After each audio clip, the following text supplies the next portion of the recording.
Age of Scorpius is a fascinating monkey's paw wish story. I learned about this a few hours ago from the channel The Open Book with their video Virality Can Be Awful, actually, and I've been on a slop deep dive. I got my slop bib on. Itadakimasu, give me that slop nom nom nom. So to summarize, author Audra Winters hyped herself up on TikTok, saying how she's put so much love and work into this fantasy novel she's been writing since she was 12. The book comes out, and it is not very good. The fascinating part of the story that most people touch on when they cover it is that there's that element of self cringe and empathy. Like, oh no, what if this was me? What if this was my passion project that got this huge audience and nobody liked it? It's horrifying. But now all of a sudden, Audra Winter, she wants to sell herself as this aspirational girl boss. I'm running a business, lifestyle influencer. Like she's convinced that Age of Scorpius is gonna be huge, and man, okay, that shit's always funny. Like, but okay, so on my slap deep dive, someone started giving their critique and feedback for the actual book, and I was like, nah, I'm gonna stop you right there. I need to read this myself. I'm sorry if you were in the mood for some cozy vibes and positivity, but I have such a hard time getting into fantasy stories in even the best of circumstances, so I know I am not going to like this. Um I so they have the first two chapters available on their Patreon for every pony to read, and we're going to be going over those today. And if this video does well, I'll order the full book and I'll give a little book report, give you my thoughts on the whole thing. As a note, they put on their Patreon that this is an like this is the non-edited version. I if that's possible. Um and apparently like they're it's like, oh, we're gonna rewrite it. I'm not really sure what's going on, what's cooking there. Um a lot there's a lot of parallels to Apple Black with like the creator's attitude and how they're treating their work. Which is partially why I personally find this so fascinating. Like whenever I find a creator that has like parallels to the Apple Black story on a much wider scale, it's like, oh yes, I just love this flavor, this flavor of personality, and everyone's commentary on it. So, all right, everybody, get your slot bib on. I got mine. We're ready to dive into some slot. So, this PDF file, it opens with a someone in a cloak looking at a stone arch ruins. A little doggy looking at her in the distance. I guess this is like supposed to be like a light novel. I suppose there's supposed to be like illustrations with it. I guess. I know there was like she hired a lot of illustrators, and animators and visual design, like graphic designers for a book, which is like, I don't know, you need like at most three people. All right, let's see how let's see how this goes. Let's see how this goes. So let's see, chapter one. Someone had rewritten the history of Conviction Woods, the cursed forest I called home. Despite all the text describing Conviction Woods as eternally inhabitable, there were hundreds of wartime artifacts scattered amongst the forest grounds. The record had been altered to hide the truth of Guardian's last war. A- oh yeah, Guardians. It's not Guardians, it's Guardians with an A. Ga- Gar. Can I just call it Guardians? Can I? All right, I'm just doing that. A truth The records had been altered to hide the truth of Guardian's last war, a truth that allowed the woods to protect those mysteriously meant to survive beyond its boundaries. I lingered on the edge of the farthest northern reach of the Conviction Woods. Before me stood a crumbled and dilapidated stone arch. Oh, like we saw in the picture. Oh, an old runic etched across its surface, worn away by the structure returning to the earth. A few fallen stones laid scattered across the surrounding ground, freezing into the dirt as ancient remnants conjoined with snow and soil. Beyond the arch's gaping mouth laid Acidosis' barren territory. Acidosis' barren territory and its occupants who didn't want me meandering on their land. Uh, yeah, I guess I don't know. I guess I got a little caught off guard by that grammar there. Let me I wanna let's make this a little smaller. I don't know, is smaller or bigger better? How much of this stock nature footage do we want to see here?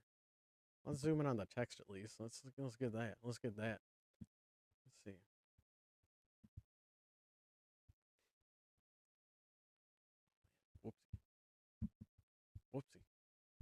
boomer moment. Oh, I'm having some trouble resizing. Okay. Where were we? I got to find the acidosis. Acidosis is barren territory, and its occupants who didn't want me meandering on their land. It was too late for me to trace the rest of the runic on the arch. I'd only recorded the lower carvings, my arms too short to reach the tallest stones. I let my eyes linger on the writing to try to memorize the patterns. The clock ticked as enemies neared, and while my feet drew me away from the arch, my mind bent around the writing. Oh, her mind bent around the writing. Okay. The arch's inscriptions must have been centuries old. I'd never, in any of my studies, seen a combination of Union languages on an artifact. Union spelt with a capital U. Mixing two Union languages was almost unfathomable to a modern day society. Besides our common tongue, Guardian prioritized the separation of the four unions: conviction, acidosis, aut- autar. Man, I'm feeling illiterate. I never saw that word. Autarkic? Autarkic? Societal. Conviction, CAAS. Oh boy. In their own societies and territories. Oh, so like divergent? Even more intriguing, the arc dated back to a war where conviction and acidosis were enemies. A combination of the two languages was further proof that Guardian's recorded history was wrong. Ooh. I had spent months scouring over records, libraries, and books to pinpoint the location of the arch as soon as I spotted it. As soon as I spotted it mentioned in a 300-year-old document.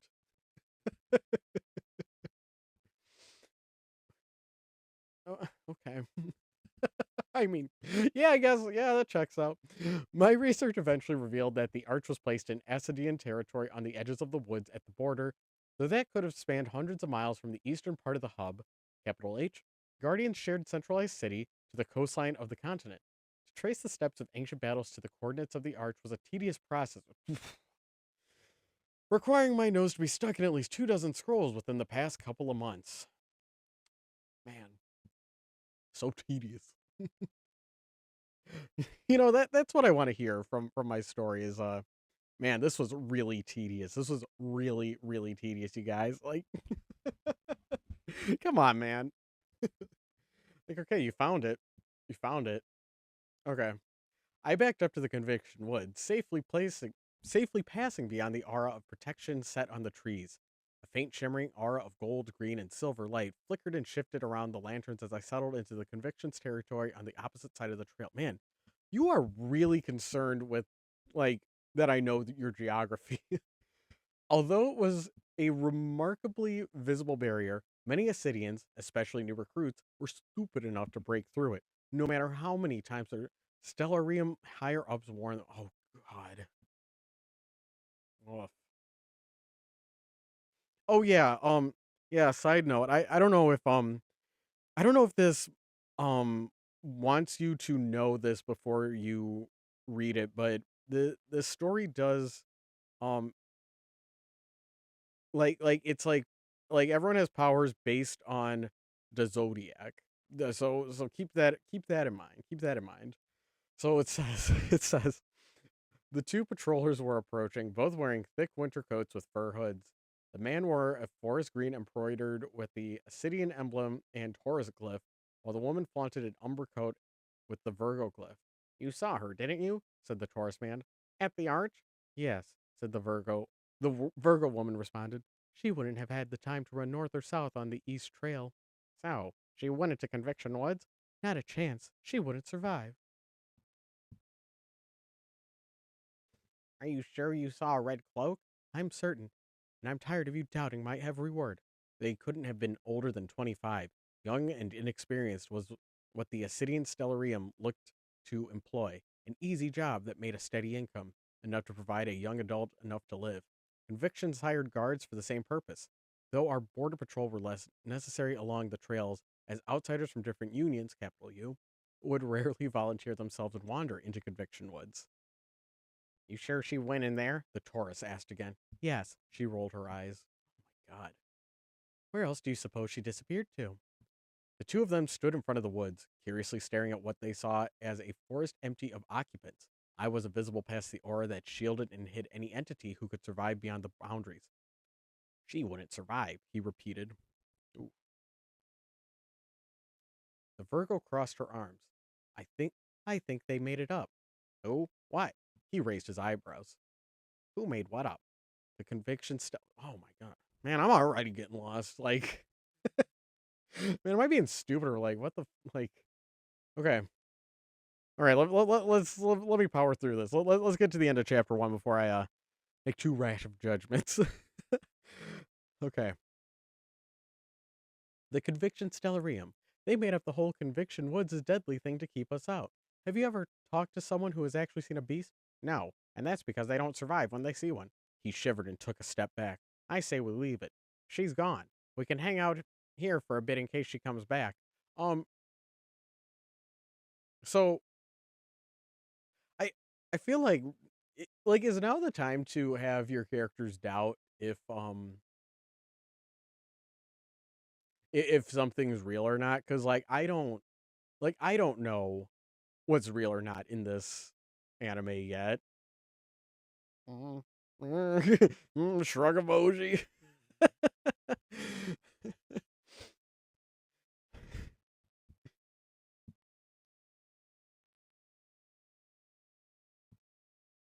They trained us to stay out of Conviction Woods, but they never told us why.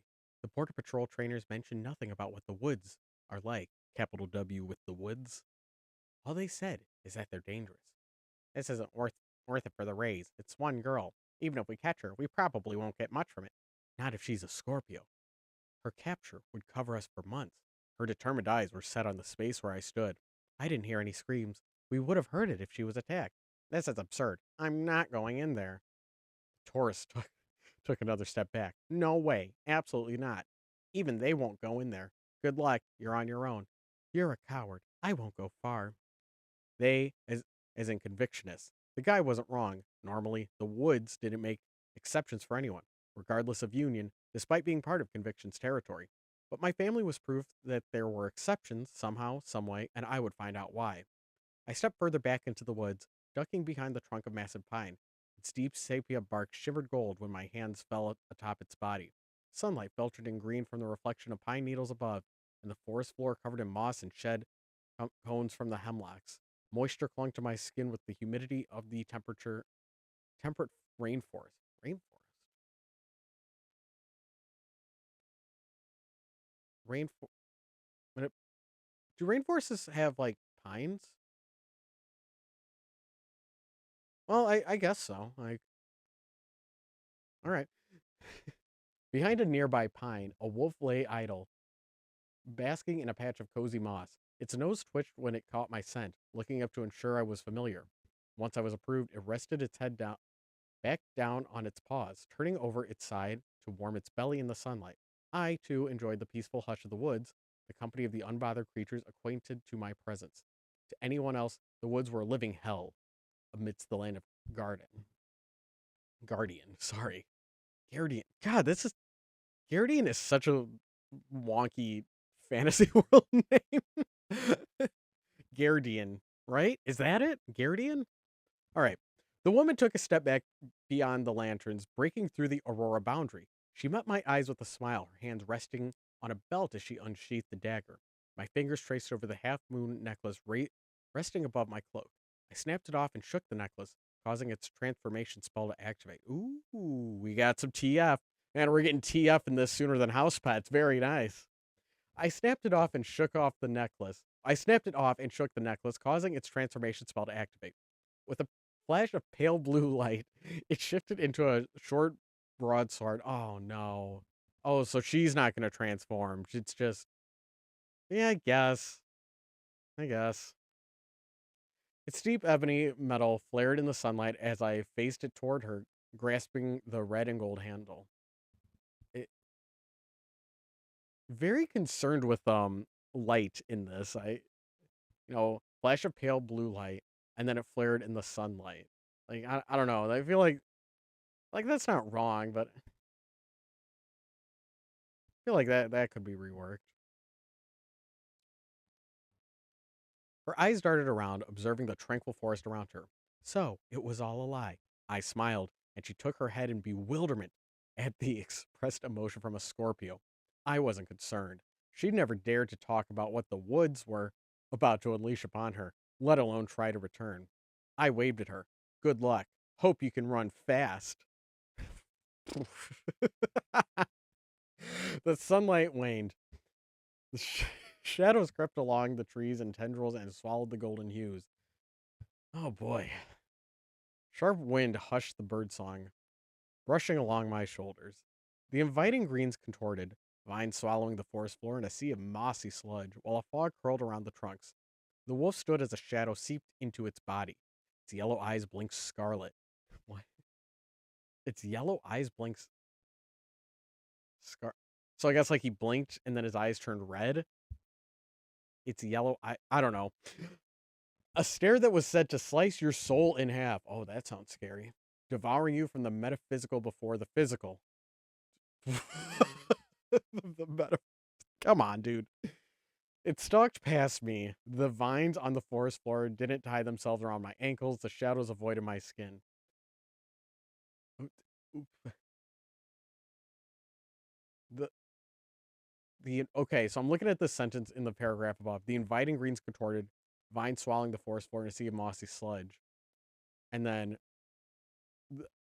in the next paragraph, it stalked past me. The vines on the forest floor didn't tie themselves around my. Okay, like I get like. Okay, so like the floors like like the vines on the floors are like getting all goopy, right? Okay. I don't know, like that's just a weird like so weird visual. Like it's it's one of those like okay, like can we get to the fucking point? Like man, so blood oozed from the beast's maw. Oh man, ooh, maw got the M word. When it unleashed a hungry snarl, its body reeking of putrid, rotting limbs. Panic flooded over the woman's face, and she looked to me with wide eyes, as if I could do anything about it. If I were you, I said, shaking my sword to reverse it back to my pendant, I would turn back now. In any other circumstance, she would have disregarded a Scorpio's warning. Some part of me found satisfaction in seeing the Ascidians listen to my instructions when they stepped beyond the boundary of the woods. Wow, sure special. She She turned her back to the beast and scrambled to the lanterns as the creature leapt forward, snapping at her leg. It merely missed as she broke through the aura and slammed against the dirt of the east trail. The beast didn't follow her out, instead watching her with its piercing red eyes in case she crossed back over. For a few moments, both remained in standstill until the forest recognized the departure of its threat. Shadows sunk into the ground, golden hues washing over the trees in a glimmering wave. The black fog melted off the wolf. It glanced back in my direction, and after determining that the woods were clear of intruders, it trotted over to me. I knelt and stroked between its ears as it curiously gave me a sniffspection. It wagged its tail before it returned to the bed of moss, flopping back over. I must have been improved again. Beyond the boundary, the Taurus was screaming at his colleague. Her dagger had been thrown aside. She sobbed, begging him to believe what she'd seen. With a satisfied, guilty smile, I turned away from the east trail, walking deeper into the woods. There were no use in letting the day waste by attempting to wait for the Ascidians to recover. The wolf, catching my movements, perked its ears and bounded after me to guide me home. The forest understood how to defend me, and I was on the verge of rewriting history. Oh. So let's see, chapter 2, and let's see, we open with picture of a little log cabin in the woods. Yeah, let's get through this. I have a lot of a lot of thoughts about what I just read. Um, all right, adjust my slot bib. Let's keep going. Chapter 2. By the time I made it home, the sun, capital S, was lingering above the west horizon. Between the trees sat our house in a sandy clearing where trunks and foliage bent away from the old A-frame cabin. The wood logs were sun-stained, crumbling and barely held together by an aged enchantment set upon the foundation of the house years ago. Moss blanketed its walls and gave the entire clearing its earthy smell. Through Midwater raged throughout the rest of the Guardian, Conviction Woods kept its humid warmth year-round. Our parents found and restored the abandoned house in the woods before Avia, my half-sister, and I were born. All four of us were immune to the woods, capital W, and not a single one of us had any clue why. Oh boy. I mean, Is this gonna be a chosen one story or I just fucking love nature, so nature thinks I'm special and gives back? Well, anyway, Avia was on the front porch, lying back with her legs dangling on the side of the platform. I rolled my eyes at the fact she was wearing my black pants again. Similar to the Ascidian guards, Avia had a Border Patrol crest embroidered next to her Ares glyph on her orange coat, symbolizing her loyalty to guarding the conviction assiduous border. That's a hell of a sentence. R- Reika. Rika? Rika. Okay, sorry. Rika. She glanced up with a smile, looking down at her watch. 3 hours late. What was it this time? 10 miles out into the forest to the Ascidian border. I had the pleasure of watching a Virgo border guard get chased out of the woods by a beast. I climbed the stairs to the door with a missing lock, each step creaking in its own tone. Oh, God, this sure is fucking whimsical. Without giving her the time to respond, I kicked open the door to immediately look at the coat rack against the wall. Did you literally kick it, or was it a shove? Like, anyways, we got creaky steps. It's a cabin. I feel like kicking would not be good for it. Okay, not nitpick. My eyes caught to Dad's blue and tan Autarian long coat with a gold cancer symbol. I smiled. He'd made it home in time. Dad's formal attire had taken my spot on the rack, so I'd ripped my cloak off my shoulders and threw it on the dusty couch that sat right next to the door. You walked 20 miles? Today of all days? Avia said as she followed me in. What time did you get up? Maybe if you didn't sleep like a rock, you would have heard me sneak out at 3 a.m. I threw my bag down beside the pile of mud-smeared shoes and boots. I'm perfectly fine. It's flat. I had a plan, and I've done way more. Jeez. All right. There was barely a temperature change from the woods, capital W, to inside the house. Though midwinter raged throughout the rest of the Garden, Conviction Woods kept its humid warmth all year long. Most houses in Gardian had an enchantment cast by ice mages to keep them cool in the summer. We never even needed one. Avia and I had grown up alongside the temperate humidity, and I was a little bit convinced that the moisture had seeped into my skin over the years. One of these days, they're going to actually catch you, and no one will be there to bail you. Avia followed me in, her voice carrying through the hallway like an echo chamber. Loud, distinctive, and most importantly, my sister's voice. They haven't yet. You look inviting. I nodded at her black clothing underneath her cloak and her blonde hair plastered across her glistening forehead. We have the ceremony in a couple of hours. You haven't even started to get ready. Oh boy, what's the ceremony? I sure wonder what could the ceremony possibly be? Oh boy. Something exciting must have happened at work, and you just have to tell your sister, right? Like I know that they're sisters. Like you don't have to like keep saying it. You look and smell like you jumped in a stagnant pond. You're lucky that Dad gave us water in this house, and you're even more lucky that I'll let you shower first. She smacked me on the arm. Also, the contract says I'm not supposed to tell anyone about my workday, including family. When have you ever listened to the rules? It's almost like you were waiting for me to get home to tell me. How many laws have you broken a day? And hello, the code, capital C on code there. She gestured toward her face, then over at mine. You're smiling. Oh boy. Yeah, a lot of allusions to fantasy riffraff. Yeah, okay. I'm not watching my emotions with you. Never have, never will. I don't care how close we are to the ceremony, capital C. That's not what the law says. The Scorpio Code recited itself in my head. Never show emotions, never befriend others, and never fall in love. Oh, God.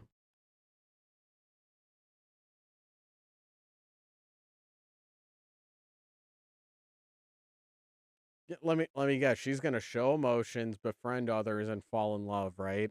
Is that what we're getting? Is that what's gonna happen to our very special protagonist? After a moment of hesitation, I scoffed. As if you're listening to the law more than I am. Avia slumped over the table in a small, empty dining room. near our front door. Her head hung over the table as she rubbed her face. Underneath her hands were eyes downcast with concern that she was trying to smother. Ares, the warrior, the fighter, taught to not show fear.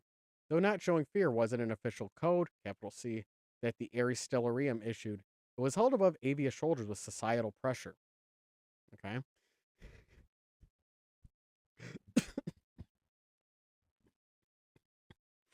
I mean, like, hold held above held above the shoulder. Okay, isn't it like held above the head? Isn't that like the more common turn of phrase? I have this held above her shoulder. That I don't know. That feel it's also like how would you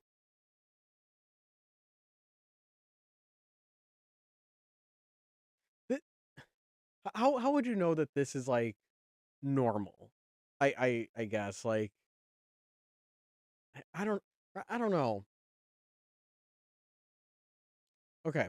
In that moment, for the first time in years, I saw the irresistible worry in the tears at the edges of her eyes. She wouldn't dare let them fall. Like, okay. Um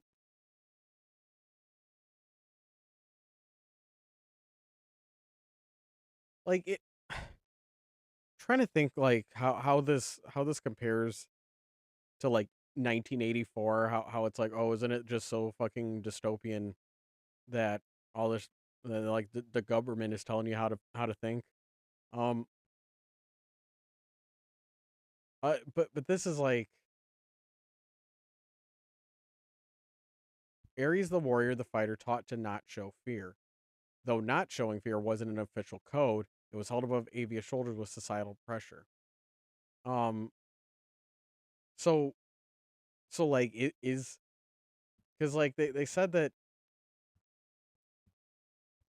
they said that Scorpio code, never show emotions, never befriend others, and never fall in love. Okay. I think that like never show that would like encompass fear, right? Am I getting hung up on the wrong thing here? This is feels a little this I don't know. I don't know. It's like never show emotions, but also Aries especially can't be afraid. But also I could tell she was afraid.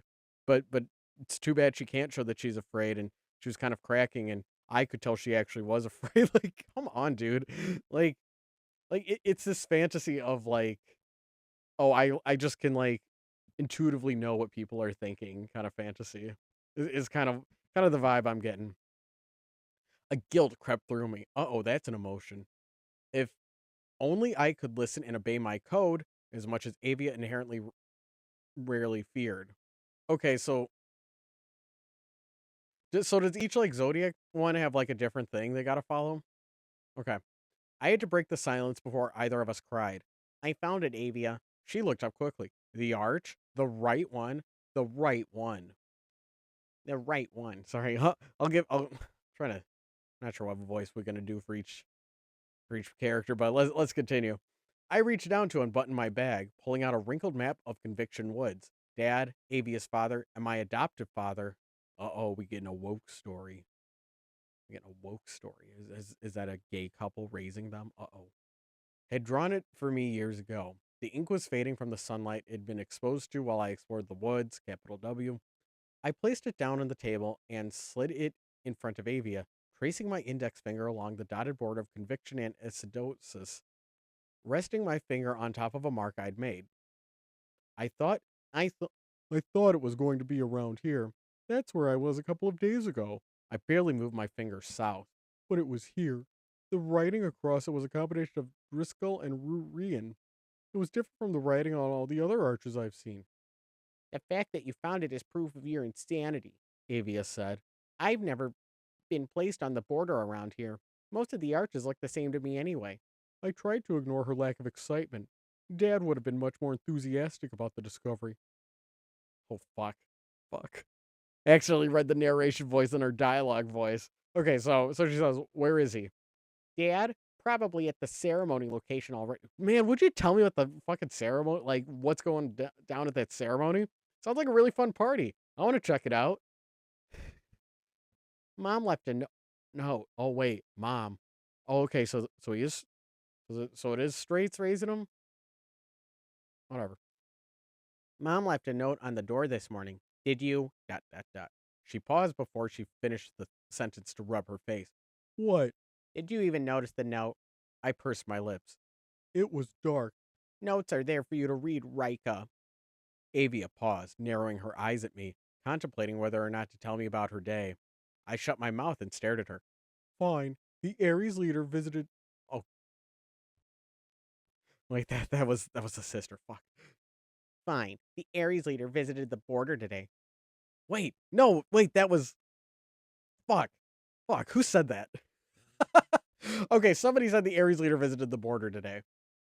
I think that was a sister. Okay, okay. And our Krutura was at the border? Yeah, weird stuff, she continued. I feel like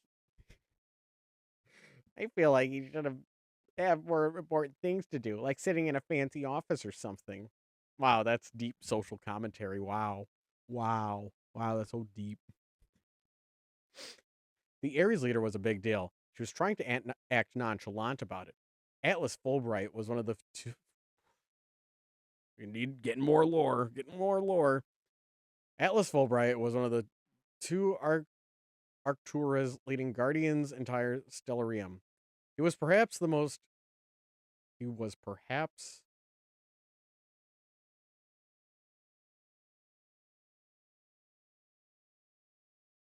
He was perhaps the most influential governmental figure in Guardian, leading with the other Arctura, the Scorpio leader. Well, was he the most influential government figure or not? Like, he was perhaps the most.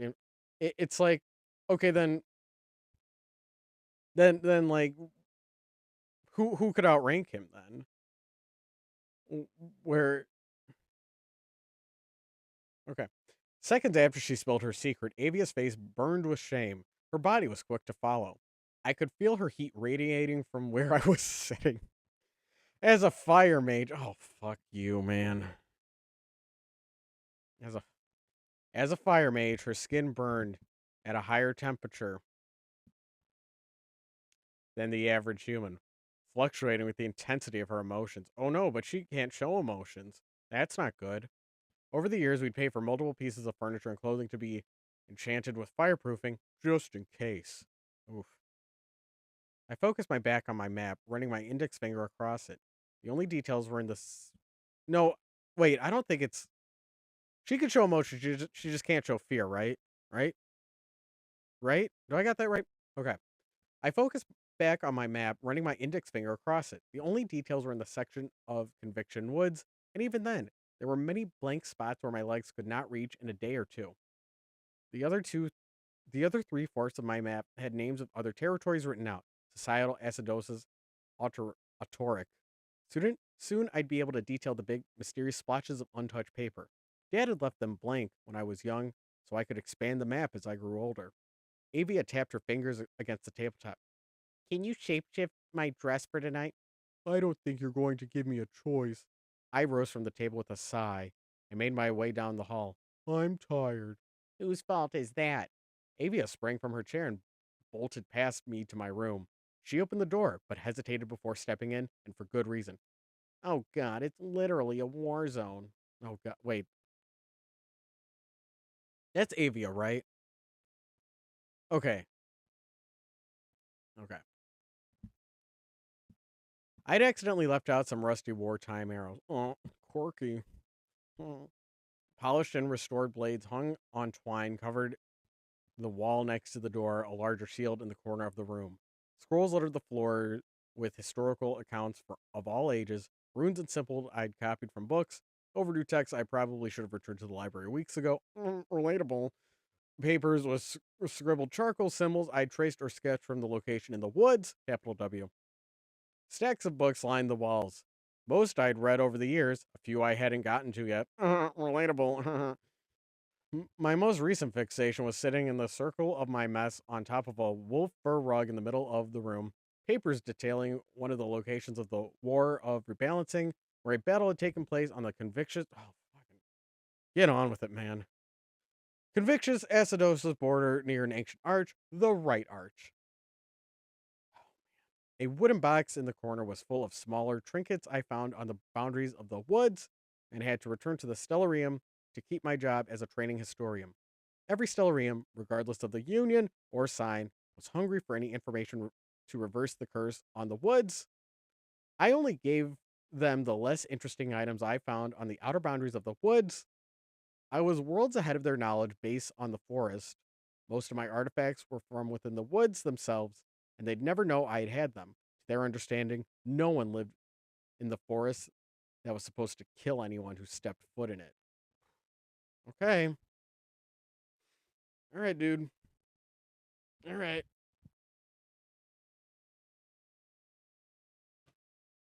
Okay. A few paper lanterns hung from the. Yeah, all right, man. You got a messy, like, book talk room. I get it, dude. Like, we're still going on with this? Oh, but it's lit with an undying, enchanted flame. Oh, okay, so it's like a messy book talk room, except, like, wow, I have, like, magic lighting it up. Isn't that just, like, so fucking quirky? Spoken enchanted words could extinguish them at night, but I enjoyed sleeping with the luminescence. You're so fucking special. There were many times I didn't fall asleep in or on my bed, but instead on the comfort of the fur carpet or the cool wood floor. I like the floor. Okay. Yeah. Oh my god. You're so much more of a mess than I am, and that's an impressive feat, Obvious said. That's the power scaling we're getting. That's the first sense of power scaling we're getting is which one of these broads is messier? Which one of them hates cleaning up more? How did you make this wreck of an organizational system worse than when I saw it 2 days ago? I shrugged. I've got a specific order for. Oh, fuck you. Dude, every person that says, like, no, there's a method to my madness. No, I can find it. It's just like they are consistently the most disgusting fucking pig pens I have ever met. And, yeah, sorry if anyone feels called out from this, but it needs to be said. I don't like that. I don't like that. You just gotta fucking own the fact that you're a fucking slob, you know. Don't give me none of that. No, but there's a method to my madness. No, I know where things are. It's like, okay, yeah, sure you I'm sure you like I'm sure you get it. You know, maybe this is just my fucking salt. 'Cause- man, oh god. Just clean your fucking room, dude. Like, I don't want to turn into Jordan Peterson, but dude, like, this shit sucks. I don't like seeing this glorified. I don't like seeing this glorified in the media.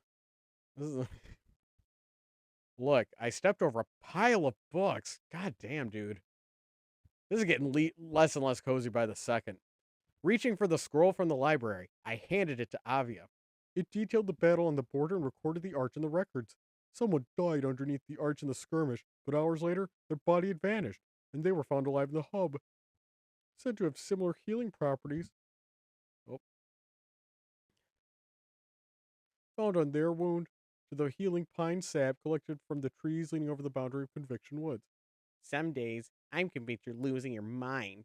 The next step is tracing the writing across the arch and seeing if I've seen the same writing anywhere else. I reached down to shuffle through the papers to find a couple of my sketches of combination of languages I couldn't read. See, this was pointed out in one of the slot videos I was watching. It was like this was the one where I turned it off when they pointed this out because I'm like, oh, this sounds bad. This sounds really fucking bad. Let me enjoy this myself.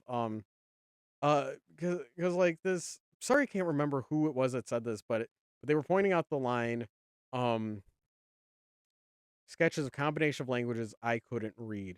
And she says the fact that there's a mix of languages on the arch, it's older, much older than the other arches on the borders. They'll have Driscoll or Rain, not a combination of the two.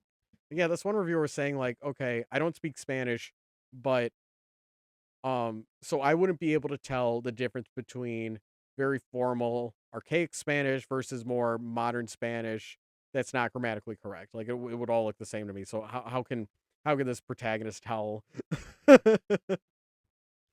So sorry, I can't remember who made that observation, but let us continue. That's cool. I still need you to shapeshift my clothes. I didn't acknowledge her, swallowing my irritation. See, you got to bottle up your emotion. You got to bottle up your emotions in this world. And stepped over a couple of stacks of books to reach the closet stocked with black dresses and shirts. We learned early on it would be easier and cheaper to buy low quality clothing and have me shapeshifted into something of higher quality. Yeah, I figured. I figured. You didn't have to spell that one out for me. I swung the door open, barely missing a pile of papers. Dude, like, clean the fuck up, man. I pulled out two worn dresses and threw them on top of my bed. Avia didn't dare to step beyond the doorframe and into the mess of my disorganized order. I want something mostly red, but with yellow swirls. I would have designed it just like that. I snapped, but then breathed in to remind myself that my mess of interests were mine, not hers, and I could only have her attention for so long until she wanted something from me. I closed my eyes and focused all my power on the dress in front of me. I pictured what she wanted exactly how she told me. Didn't take much for me to shapeshift the dress. I was used to the process. The shapeshifting light pooled from my hands, closing the fabric in a white glow until all traces of the black were gone. Red and yellow spread across the glow like a flow of a stream, and with one last bright glow, it was finished. I took a minute to regain my composure. Leaning over my bed as my heart raced. My hands burned from the magic. With a shaky breath, I threw the dress towards her.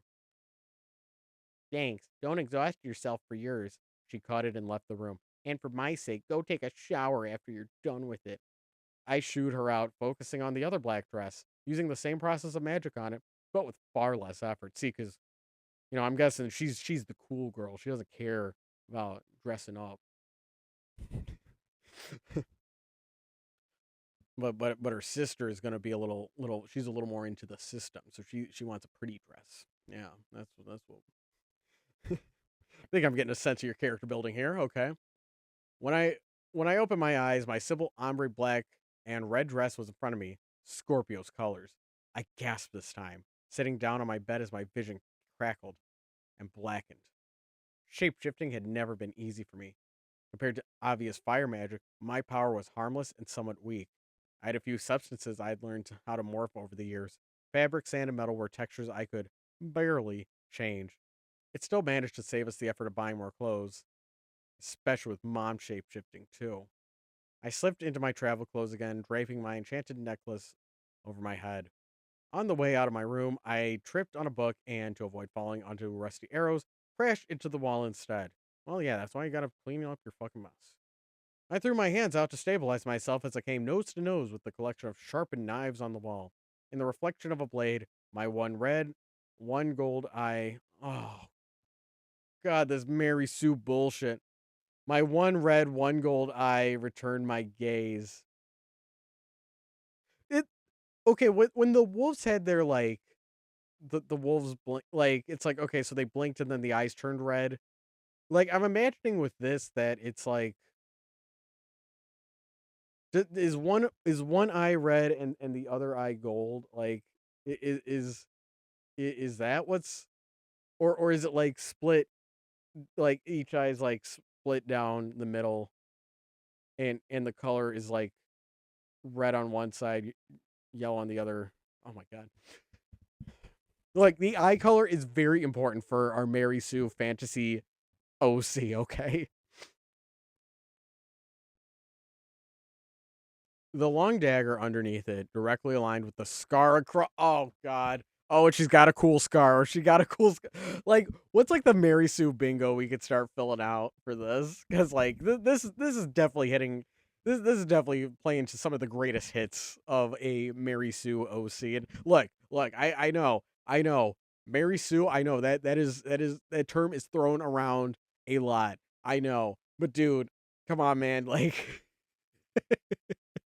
like you're gonna give your OZ like heterochromia and a cool scar and like this like not like other girls attitude and oh she's like come on man this is giving those vibes dude. All right,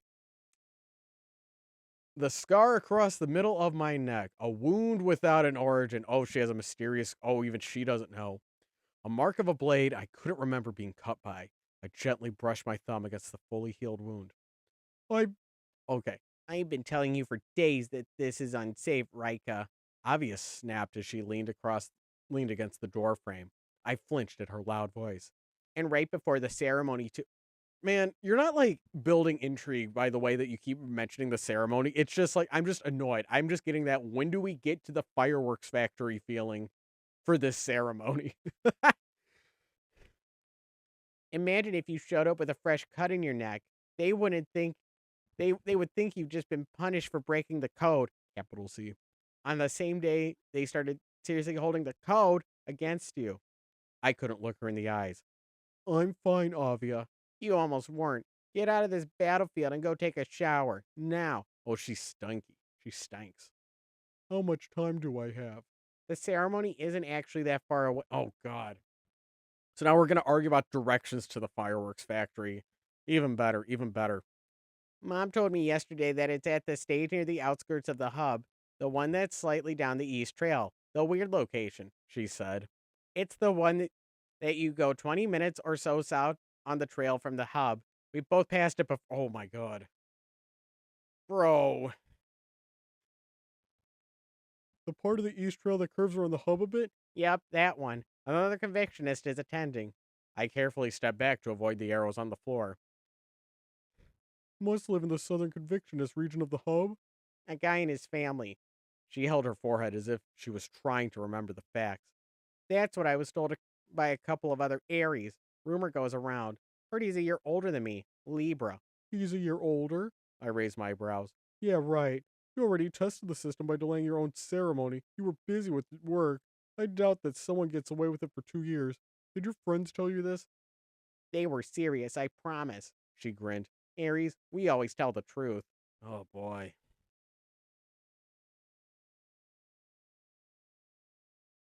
Is there ever... Oh, boy. Oh, boy. Like, th- I'm I'm annoyed when like I'm annoyed when people make their hometown their entire personality. Um, I think we can all agree that's annoying.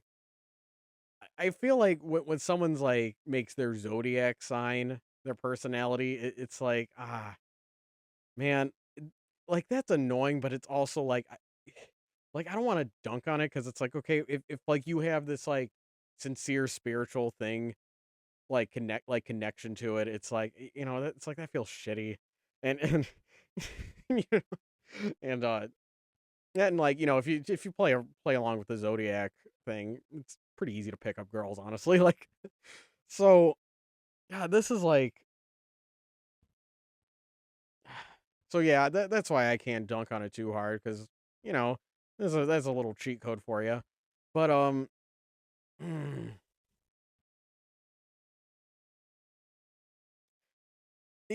so it's like a fantasy like I knew that already that it was a fantasy world where the powers are based on the zodiac.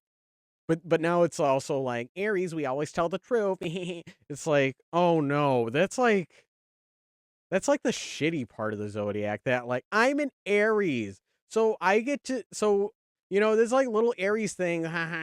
Like is every character gonna be like like dude, like and as far as like zodiac stuff goes, I think like I like I, I don't want to say I don't believe it, but I could see how it manifested. Oh, if you grow up in like if you're brought up during the springtime and there's less of that food scarcity, then it will and that will like influence like you know and if that's like if that if that's influencing how your environment the first year of your life is like when you popped out and this is how the environment is and it'll shape your personality to a certain like I I could see that angle of it. Um, but like I don't know, like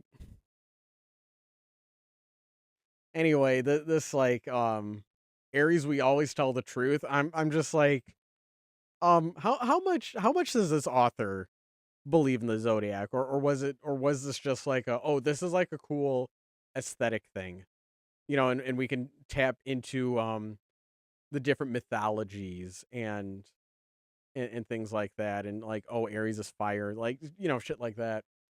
Man, if we're starting to do the like that like, I can't help being a Taurus, like it's like, oh, man, that's gonna make this pretty rough. Like,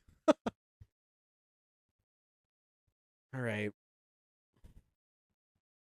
Not even a week ago, Avia's fellow guards had lied and tricked her into walking into Pisces' own clothing shop at the hub while she was wearing her mud-covered border guard uniform. It hadn't gone well. I guess we'll find out who's right, I said. It all sounds suspicious to me. Ah, yes, Rake, the investigator of all things. Do you blame me for questioning what your friends tell you? Avia pointed towards the bathroom to avoid questioning. Rake, Reka, shower, go. I grumbled at her, avoiding obstacles on my way to the hallway. Oh, sorry. So save that for dialogue. I paused to glance back at Avia when she didn't snap back at my complaining noises. Her smile faltered for a second and she gestured towards her face. Don't do anything stupid with the emotions. Remember the code. Oh, God. So, maybe they are doing like uh, well, we're setting this code up to show that actually it's like actually super messed up. You know, we say this about Aries, but actually they're actually a lot deeper and more nuanced than that. Um okay, this sucked. This this definitely sucked, but it's not the worst thing I've read. Um I could say right away, this makes more sense than Apple Black. So it's cleared that bar for me at least. Um ah, I yeah, there's like a lot of back and forth that doesn't need to happen. And okay, so this was like, okay, the guards are in the spooky forest, but actually she's like control over the forest. Um um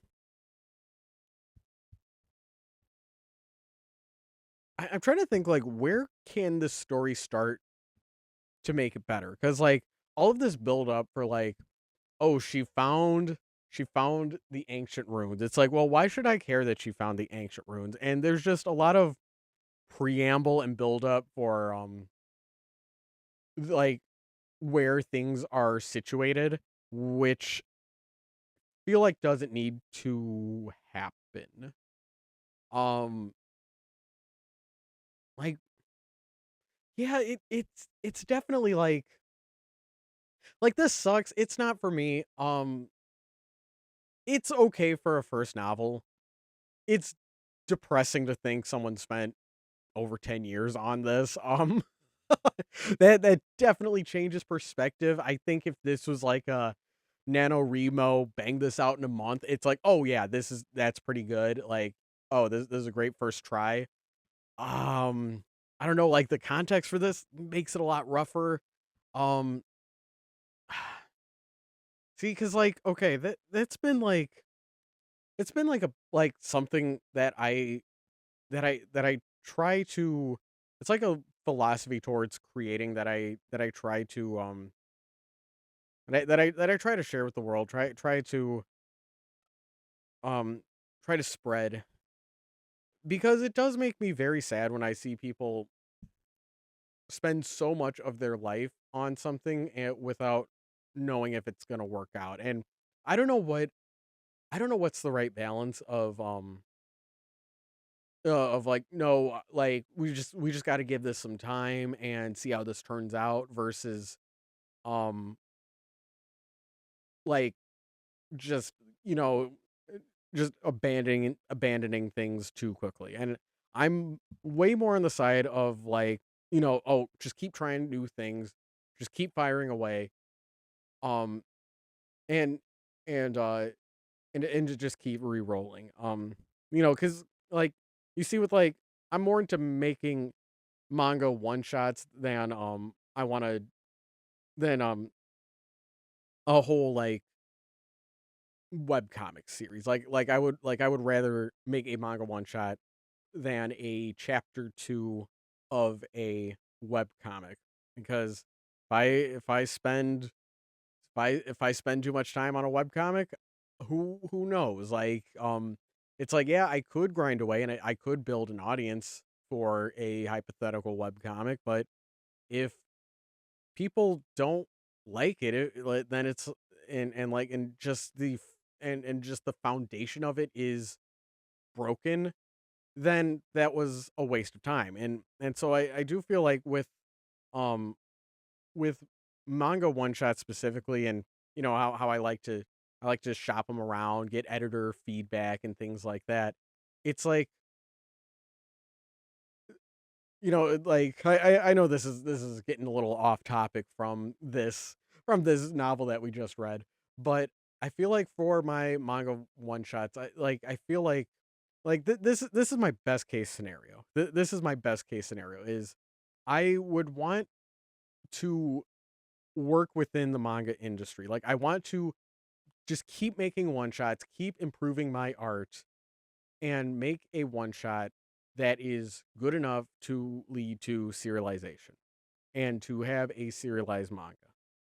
I I don't think I'd be able to do that forever. Like especially if you look at the work conditions and the demand and just the fact that like I'm not Japanese, so I'm going to have a bigger hurdle to clear. It's going to be harder for me to make something that will work within their system, but I think just breaking through would mean a lot to me. It would mean that, like, okay, I have cleared that barrier, cuz when you make independent art, you are competing, like as far as like time and attention and money goes, you are still competing with the mainstream stuff. Like, like there are people that'll say like, "Oh, I'm done." Like I'm thinking specifically of something like the Rippaverse, how a lot of people who are into that will specifically say like, "Oh, I'm done with DC and Marvel.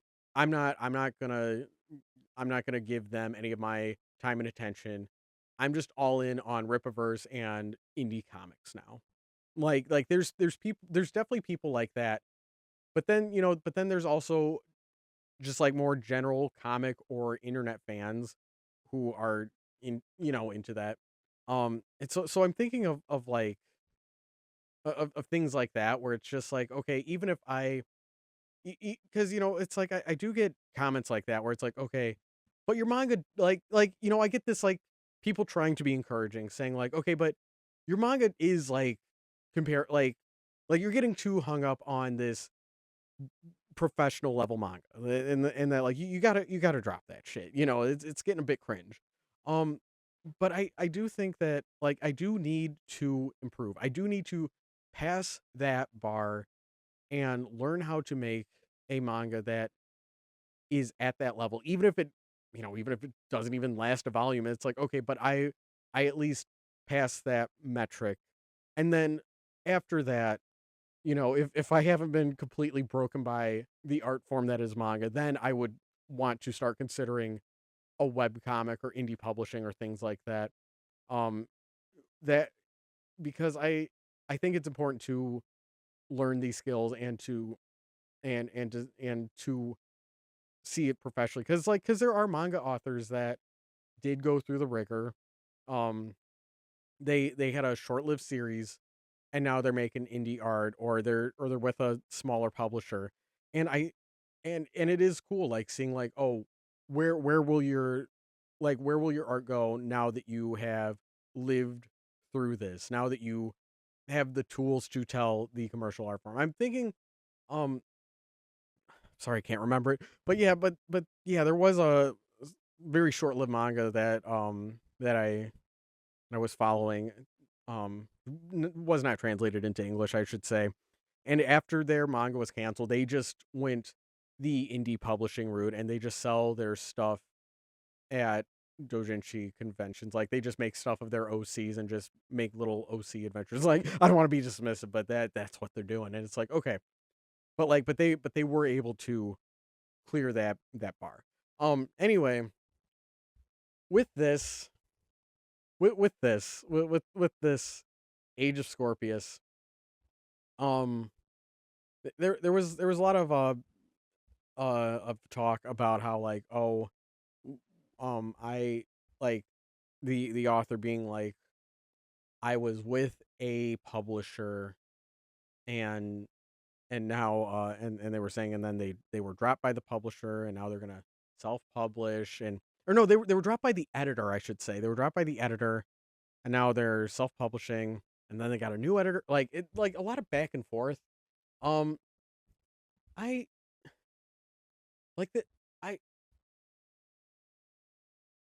Someone had rewritten the history of Conviction Woods, the cursed forest I call home. Like this is starting, like it starts with so much backstory and lore that I just kind of have that like I don't necessarily care, or it's like like the thing about like I had spent months scouring over records, libraries, and books to pinpoint the location of the arch. As soon as I spotted it mentioned a 300-year-old document, it's like um okay, that's cool. Like I feel like there's been a lot to establish like oh she's so nerdy. And it but okay, I know I was getting a little harsh with calling her a Mary Sue. I know that's a pretty loaded term in the modern era. I know that. Mary Sue's can be fun. I mean, there's a reason why so many people, make Sparkle Dog OCs, why they make their cool anime protagonists. Um, like th- this though, like I don't know, like for whatever reason, it's like this. It's like oh this feels like a Mary Sue and it sucks. Like it wasn't that like fun. Fuck yeah, Sparkle Dog. It wasn't like any like cool anime protagonist. I'm just like oh man, this is bad. Maybe that's just like it's like me being a misogynist at this like this light novel protagonist. It's like God, like and something that I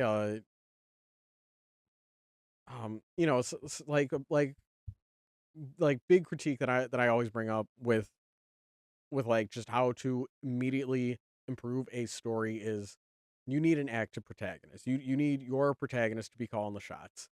Um I and after I read Dreamkeepers, the web comic, that one really impressed me because it was it was everybody it's a story where the characters keep getting cornered. Bad things keep happening to them, but they're always thinking, "Okay, but what's my next move? What do I need to do next?" And you see that from everyone. So it's never just like even like I'm thinking how like the main characters like the guy running the orphanage, he just is an asshole in that that old school classic villain kind of way, like he hates the orphans kind of vibe. And he sucks.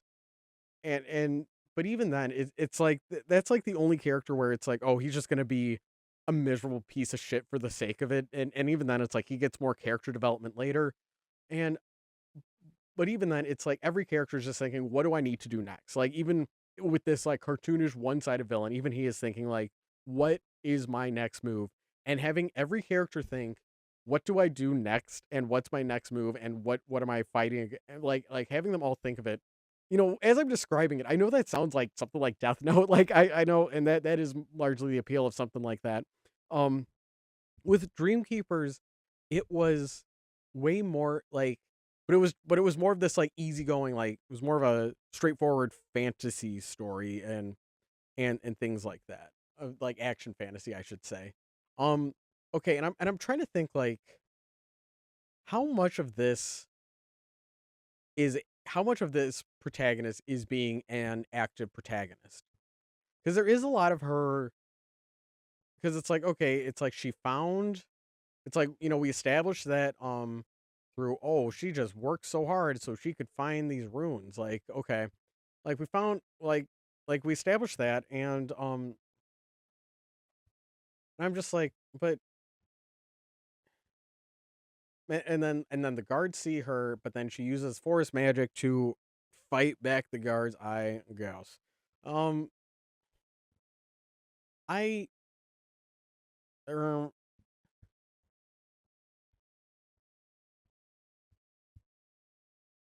like I'm trying to think like where it's like, okay, I guess she's an active protagonist, and that like, but how is she the one driving the story forward? I guess I should say, because it's like we don't like we're not seeing her actions having consequences, even if she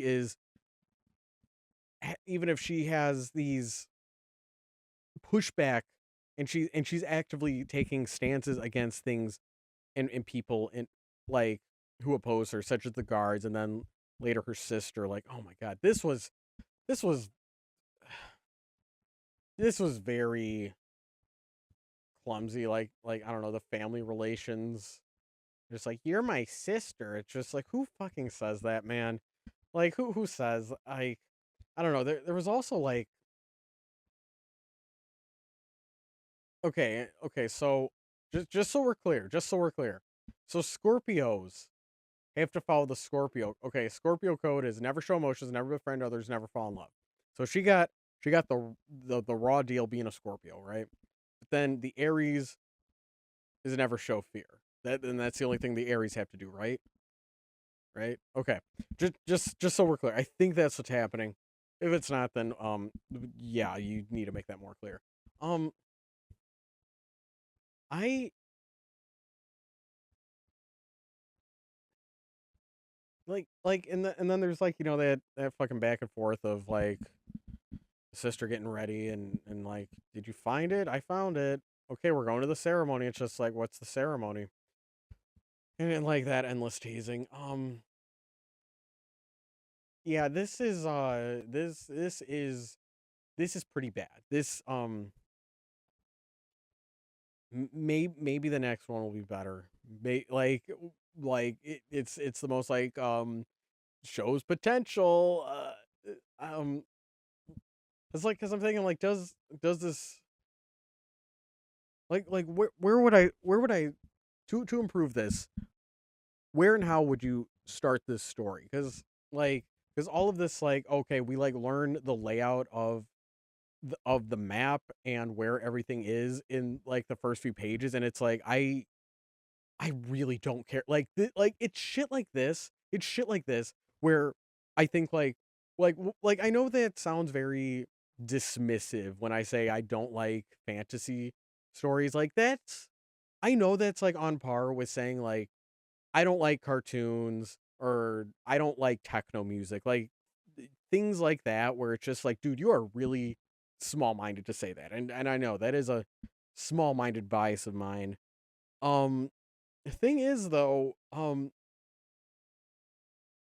it's just like fantasy, like a lot of like, especially like in novel form, like a lot of fantasy will just do this thing where it's like, it's very important that you know the map, like, and it's like, I don't care. I don't want a goddamn geography lesson. Like, maybe I should just start saying that instead of I'm not into fantasy. I should just say like, I don't want a geography lesson when like like in my story. Like, I want that to come later.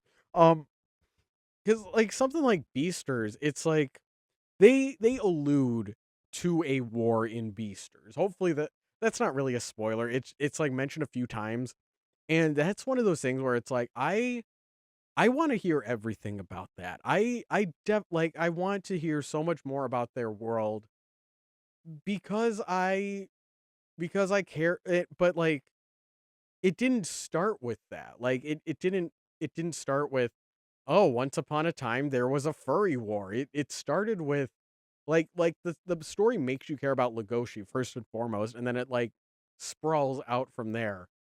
How it's like this first chapter. It's like, okay, they think that that line about how they what the like God, like all this like illusions back and forth.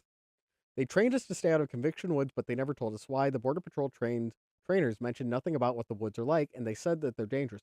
This isn't worth it for the raise. It's one girl. Even if we catch her, we probably won't get much from it. Not if she's a Scorpio.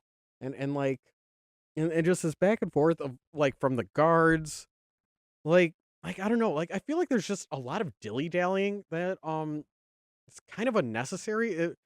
And then in that regard, it reminds me of massive multiplayer World of Ghosts because um like with that one, it's like every scene had like at least one page of unnecessary buildup where it's just like where it's just like, dude, just pull the fucking trigger, man. Like you could convey this scene in half the pages and make it a lot snappier, and like it's just so fucking weighed down, this back and forth of like it like kind of reminds me of that.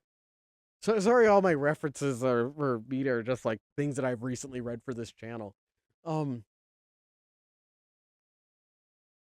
Even they won't go in there. Good luck, you're on your own. It's like I think they're trying to do this like natural world building of like, oh, this is what people think the forest is, and but it's actually like this, but then it's actually like that, and it's like, well, I don't know. Like I guess that's your way of letting me know. But like I need to care about this person. Like why is she searching? Like why is she looking around for these ancient ruins? Like is there anything like is there a reason for her to care? Um it's like cuz I don't know her motivation. And I think that's like a pretty big thing that's missing is just like letting me know that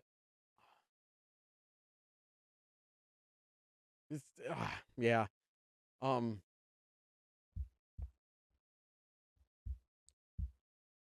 like in yeah, I guess the fantasy stuff like I like all the different terms and world building. It's like yeah, I guess I caught on to it, but like I don't know, but like they're lubing us up for like, oh, the ceremony is going to happen, and it's like, well, um, okay, and then we're gonna learn what the ceremony is. Like, should the story have started with the ceremony? Or because I'm thinking like what I would do is like could it be like, oh, like have like a flashback to the main character in school, feeling like, oh, I've always been out of place because I'm a Scorpio. Um and but maybe if I like I don't know if she has like a maybe if I find out have something like motivating her where it's like, oh, I'm the only Scorpio, but I bet that the world wasn't always like this, or yeah, this yeah, this was interesting. I'll say that. I could say probably the worst thing that I've read for this channel was the Onision book. That one was pretty painful. I'd say a close second was probably Axiom's End. I was just like white knuckle holding that book like this is awful. Like, like it just and just tearing through it, and I hate read it in a day because I knew like, dude, if I put this down, if I don't finish this in a day, this is making me so goddamn miserable. I know I'm not gonna come back to this. This is draining me. That's what I felt for Axiom's End and Onision's book. Onision's book a lot worse, a lot more frustrating. This is pretty bad. But it's better than Apple Black.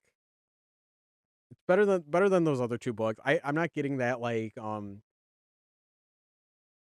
just like that hopelessness feeling, and like yeah, like I'll do that little tee self cringe like, no, you know, I know I know it's a little it'd be a bit cringe to get that riled up over a book. I'm aware, but hmm.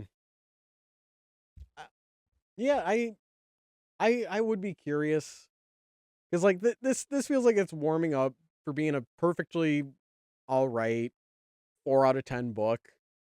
I saw a lot of 1 stars on Goodreads. I I'm like I mm, it'd be hard to be a 1 star.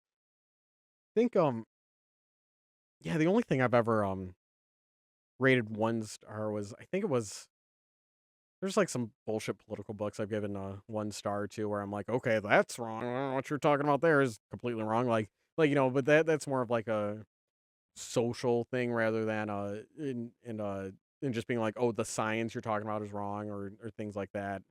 I've read books like that where it's just like, oh, this is wrong, and every page is just me thinking like, okay, that's wrong. But as far as like writing and prose goes, it's like it was fine. And it was more about like I want to see I want to see the opposing side of this, like because there are political books that I read where it's just like, okay, I see your argument. I see why you would believe that. And I'm glad that I read this and I could get insight into how you are thinking. But then there's others where it's just like, oh, you are making no sense at all. Like, sorry to be very vague and take that enlightened centrist take. I think is yeah, because you're not here to care about my goddamn politics. Yeah, but yeah, I've given a 1 star to Apple Black Origins because that book was a pretty middle of the road book, and then it had this bizarro moment where the main character with vitiligo transforms, and then her vitiligo gets turned into a tribal tattoo, and I was like, "Oh, this is making me sick." Like, ugh. So I gave that one the old 1 star. So I'm curious if this book will have a moment like that where it goes from okay, this is corny, it's kind of bad, definitely not for me, but I could grit my teeth and I can go through it, like it's not the worst thing. But then like is there anything in this that takes a catastrophic nosedive from what we've read? I would be very curious. Well, hopefully this video does all right, and we can find out. And we can find out. I definitely would wanna keep reading this. So thanks so much for going on this journey with me. I appreciate it.